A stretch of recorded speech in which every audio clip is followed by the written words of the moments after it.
Hello students, मैं doctor Manorama त्यागी BA part second के students के लिए आवर्ती वितरण चैप्टर पढ़ाऊंगी जो आपका पेपर सेकंड है। और इससे पहले वीडियो में मैंने आपको आवर्ती वितरण कैसे बनाते हैं, उसके क्या नियम हैं, वो मैंने आपको बताए थे। और आज मैं आपको बताऊंगी द्विचरीय आवृत्ति वितरण या बाइवेरिएट फ्रीक्वेंसी डिस्ट्रीब्यूशन कैसे बनाते हैं।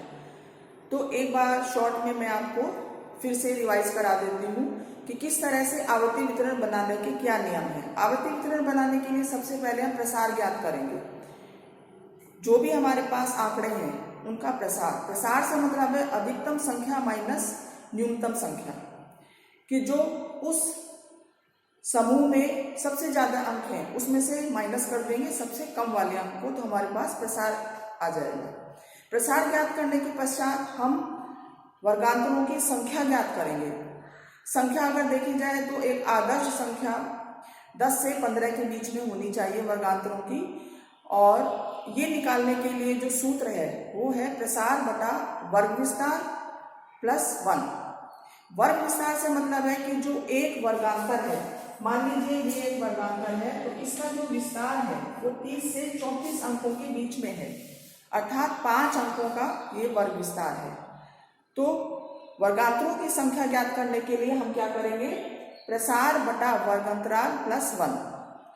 प्रसार हमने ज्ञात कर लिया। वर्ग विस्तार हम अंदाज से रखते हैं। मान लीजिए इसमें जैसे मैंने आपको बताया 5 का हमने वर्ग विस्तार रखा, तो देखते हैं कि हमारे पास कितनी वर्गांतरों की संख्या आ रही है। अगर वर्गांतरों की संख्या ज्यादा आ रही है तो वर्ग विस्तार कम कर देते हैं, और अगर कम आ रही है तो वर्ग विस्तार बढ़ा देते हैं। तो इस तरह से वर्गांतरों की संख्या हमें मिल जाएगी। उसके बाद द्विचरीय आवृत्ति वितरण में भी इसी तरह के नियमों का पालन करते हैं। और जब हमारे पास वर्गांतर बन जाते हैं तब हर संख्या को देखकर हर वर्ग में टैली लगाते जाते हैं, उनकी संख्या का अंत में हम योग कर लेते हैं। इस तरह से द्विचरीय आवृत्ति वितरण में क्या करते हैं कि दोनों चरों का, दोनों आंकड़ों का, दोनों समूहों का अलग अलग पहले वर्ग वो निकालेंगे।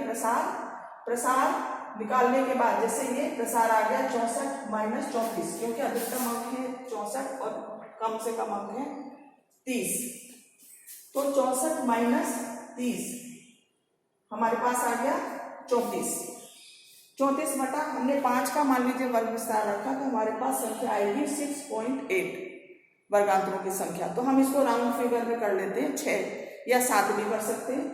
इसी तरह से दूसरा जो समूह है, ये हमारे पास 30 बच्चों के दो तरह के आंकड़े हैं, वजन और ऊंचाई। वजन का अलग से हम वर्ग विस्तार ज्ञात करेंगे, वर्गांतरों की संख्या, और ऊंचाई का अलग से ज्ञात। ऊंचाई में जैसे सबसे ज्यादा अंक है 163 और कम है 137। तो इस तरह से इसका जो हमने निकाला 163 माइनस 137, तो 26 बटा 5 का अंतर हम इसमें रख लेते हैं, तो हमारे पास 6 की संख्या आएगी वर्गांतरों की।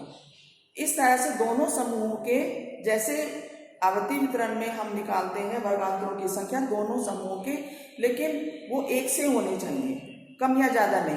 अगर हम 6 रख रहे हैं तो दोनों में 6 रखेंगे, और अगर 7 रख रहे हैं तो दोनों में 7 रखेंगे। इस तरह से अब हम बनाएंगे आपका ये आवृत्ति वितरण। ये बनाने के लिए हम इधर ऊंचाई ले ली और इधर वजन के आंकड़े ले लिए। ऊंचाई में जो हमने वर्गांतर बनाए ये 36 से 40। अब इसमें ये बात ध्यान रखने की है कि कम से कम अंक इसमें आ जाना चाहिए और अधिक से अधिक अंक इधर आ जाना चाहिए। इसी तरह से इसमें कम से कम अंक इस वर्गांतर के बीच में आ जाना चाहिए और अधिक से अधिक अंक इन आंकड़ों में जो है वो इसमें आ जाना चाहिए। अब हम क्या करेंगे, जैसे पहला बच्चा है उसका वजन है 51 और ऊंचाई है 152, तो वजन हम देखेंगे किधर, इस साइड में, और ऊंचाई देखेंगे हम इस साइड में।